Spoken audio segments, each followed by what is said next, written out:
روي أن مسروقا ادان دينا ثقيلا، وكان على أخيه خيثمة دين، فذهب مسروق فقضى دين خيثمة وهو لا يعلم، وذهب خيثمة فقضى دين مسروق وهو لا يعلم.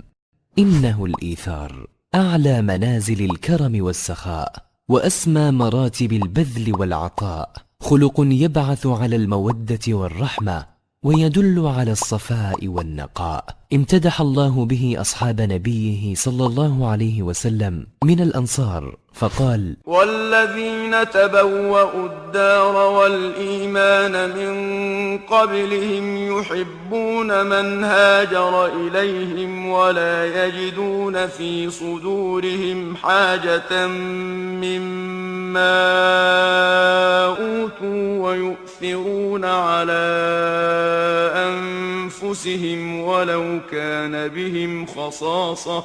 وللإيثار فوائد عظيمة وثمار جليلة، منها انتشار التعاون والتعاضد بين المسلمين، جلب البركة ونماء الخير وتحقيق الكفاية المادية في المجتمع، كمال الإيمان وحسن الإسلام، الوصول إلى محبة الله ورضوانه، حصول الألفة والمحبة بين الناس، البعد عن صفات الشح والأثرة، من علامات الرحمة التي توجب لصاحبها الجنة ويعتق بها من النار. فهنيئا لمن تزين بهذا الخلق الكريم وأصبح ممن قال الله فيهم: ومن يوق شح نفسه فأولئك هم المفلحون.